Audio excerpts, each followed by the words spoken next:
everyone, and welcome to my channel, Bridget's Beach Kitchen. For those of you that are new, welcome. Remember to subscribe and click the notification bell so you're always notified about when I post a new video. For those of you that have been following me for a little bit, welcome back. Thanks for tuning in. Today, I'm going to be making strata, which is a cross between an omelet eggy sort of dish or frittata and a bread pudding.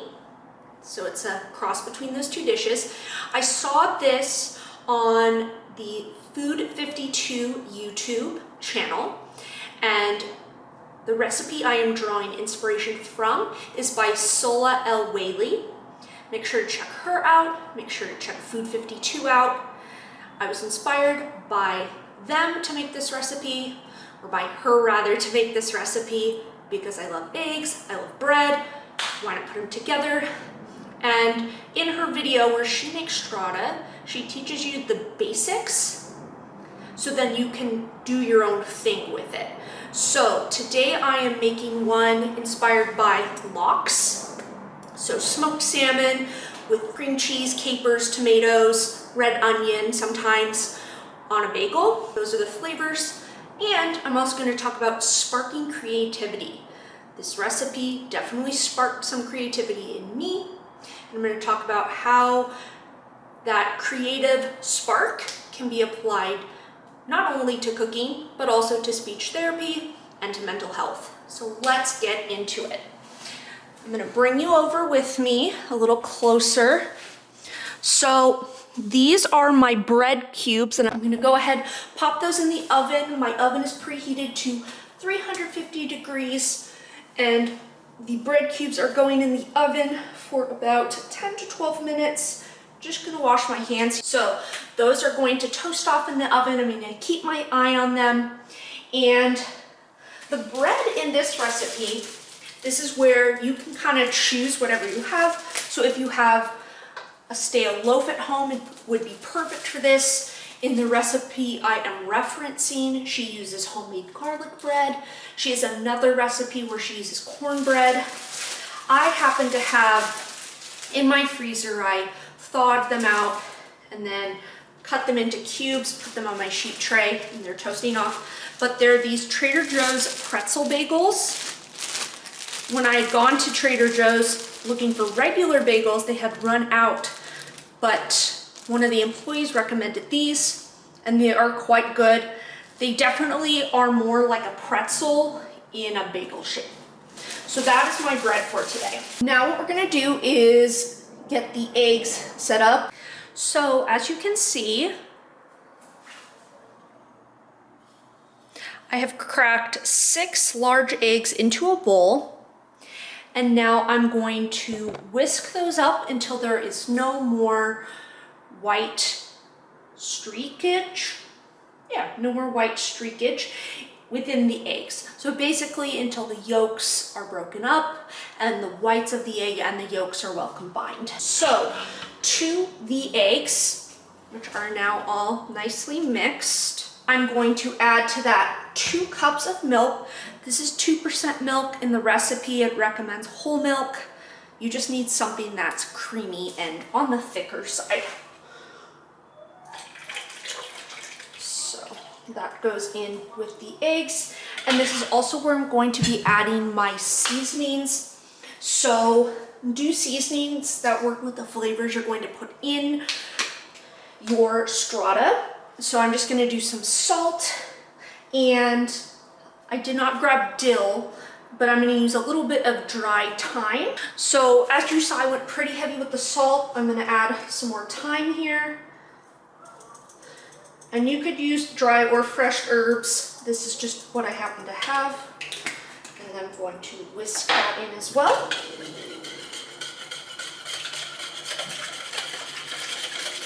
It might look like a lot when you're stirring it in the bowl. You can even see like it looks pretty clumpy with herbs, but this is going in with all of that bread you saw me put in the oven too. Speaking of the bread, or in my case bagels in this recipe, they have about 1.5 minutes left in the oven.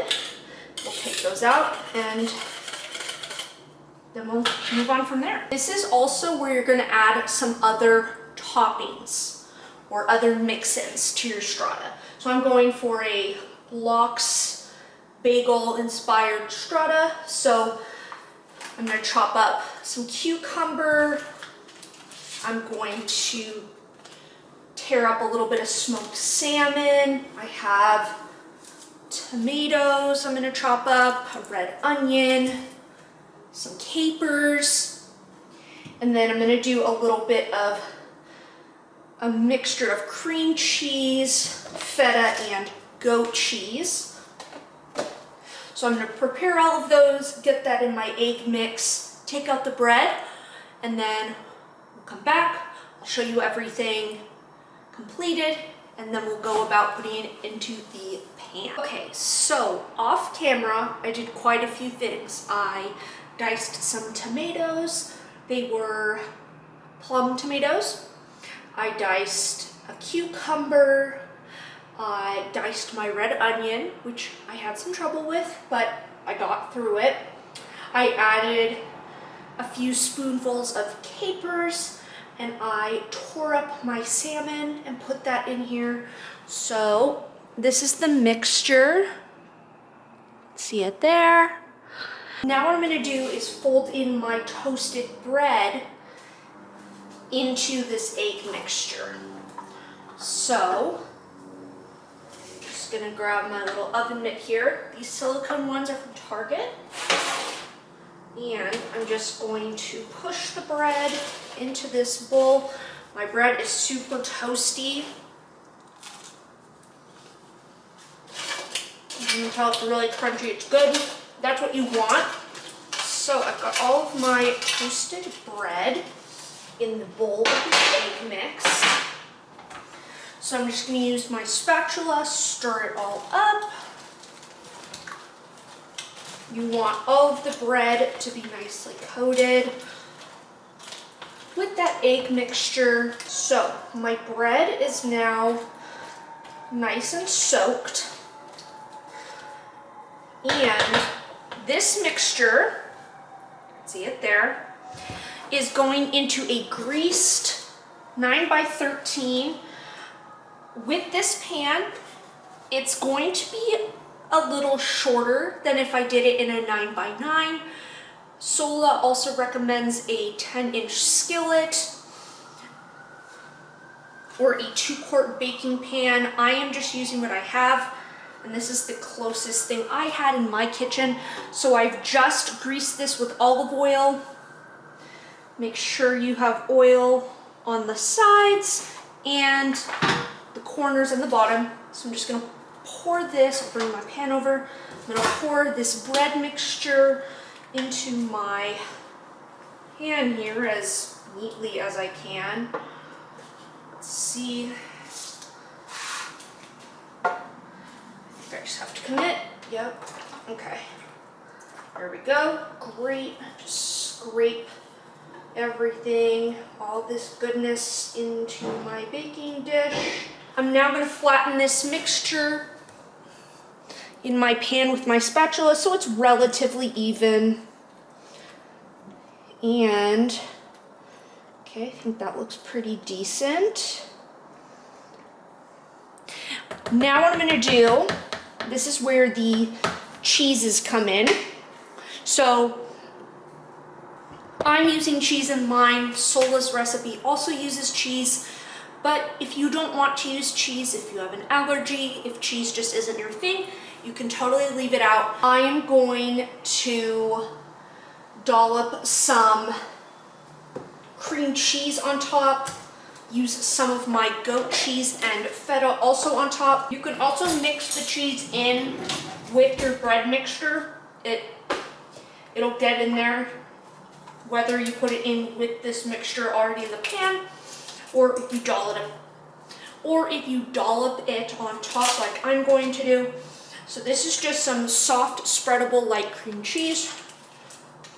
I'm just gonna dollop this around the top. In this step of Sohla's, the one I'm referencing is her pizza strata, pizza party strata.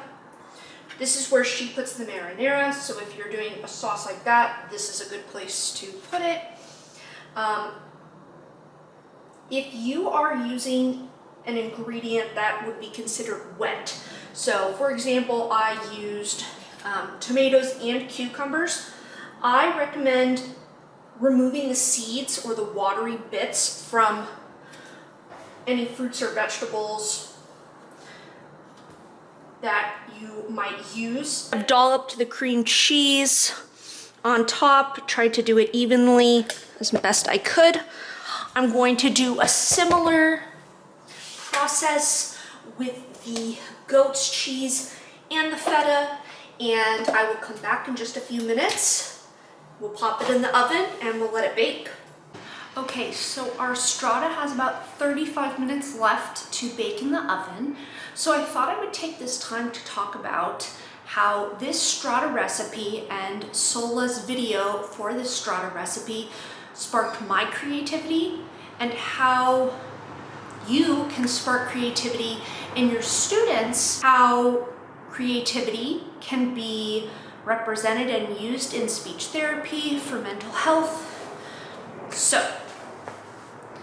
what I like about Sohla's recipe is she gives you the base for how to make a strata. You need eggs, milk, bread, and then some mix-ins. But she really encourages you to riff it, meaning take the base for this recipe, your base ingredients, and then put your own spin on it. So, for example, in her original recipe, she uses garlic bread because that's what she had at home. I had pretzel bagels at home, so that's how I riffed it.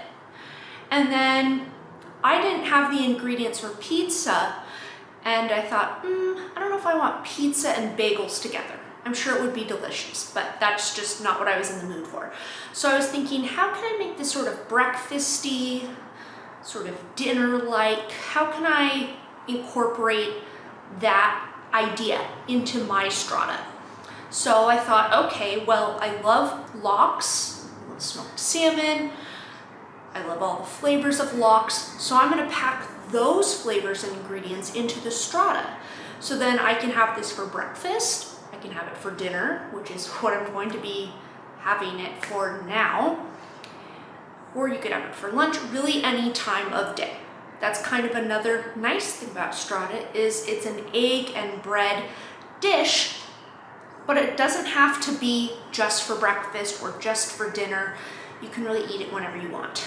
So, when I saw this recipe and I watched her video, I was inspired to really make it my own thing and also really see how far I could go with my creativity.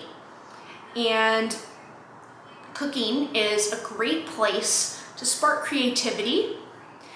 And if you have students that are really creative, whether they enjoy cooking or art, whatever they enjoy, whatever their creative outlet is, try to bring that into your sessions as the SLP. I found, especially with my middle school students and high school students, that if you bring an interest of theirs into your sessions, they're more motivated to participate. So if your student is super into cooking, for example, this is a cooking video or has been up till this point. If that's something they're passionate about, bring that into your sessions. I'm not saying you're gonna cook a full meal during your session. That would be cool, but it's not realistic. But let's say, for example, they're working on reading comprehension. You could bring in recipes that for foods that maybe they like, or maybe they say, I want to cook X dish. Find a recipe about that. Or if they have favorite chefs, still going with this cooking theme, if they have a favorite chef, you could probably find an article about that chef, about their history, or the latest episode of their show they did, something, right? So bring any creative energy your students have, or any passion that's creative that your students have, into your sessions if you can. And then you as the therapist also can be creative. If, for example, You have students that are working on social communication. You could probably think of a lesson that involves, if you're really passionate about cooking, or if you're passionate about something or your students are passionate, think about how can I take my students' interests and their goals, pair it into a lesson that is going to allow them to make progress towards their goals, that is going to target their goals, but is also going to be fun and motivating for them. So both you and the student can unleash your creativity in your sessions. So just keep that in mind. I just did cooking as an example today, but there are so many creative outlets out there. See what that guides you to. As far as creativity, sparking creativity, and mental health, there are some times, if you have a mental health condition, where you are not going to be in a mindset to do something creative. And that's okay, that's expected. But if you do have the energy, even if you are experiencing mild, moderate depression, if you can find a creative outlet, again, it doesn't matter what it is. For me, I love to cook. For some people, it's drawing, painting, music, whatever it is. It's been shown that engaging in a creative outlet can help you to take your mind off of whatever is causing you to be depressed. So whether it's you as a therapist or your student, maybe they're struggling with mental health issues, see if you can find a creative outlet for them, or maybe they have one of their own, and see if you can help them to engage in that activity to help with their mental health, but also use it in speech therapy. So that's for sparking creativity. I hope I give you some ideas of how you can use a creative outlet if you're an SLP in your speech sessions, or if you have mental health concerns, whether it's yourself or your students, and how you can use a creative medium in order to engage your students and to help your students reach their speech and language or mental health goals. So we're going to head back into the kitchen. I'll show you the finished strata. We'll test it out, see if it's any good. Okay, so the timer just went off and it's bubbling away in the oven. I'm gonna take it out, pop it on the stovetop here, and show y'all what this looks like. It looks and smells. I wish you could smell it because it smells so good. The cheese got brown and melty.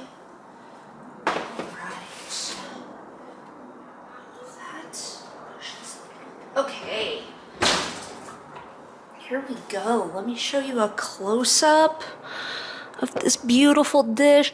You can see the cheese got brown, some of it got melty. It's bubbling on the sides. I'm very excited for this strata. I'm gonna plate it up. So I'm just gonna serve in a bowl because I think that will be best. Here's the final dish, all bowled up, all served up. I hope you enjoyed this video. I hope you enjoyed this strata recipe. I'll be putting the inspiration recipe in the description box below. Here's a couple videos you can watch, and until next time, see you later. Bye.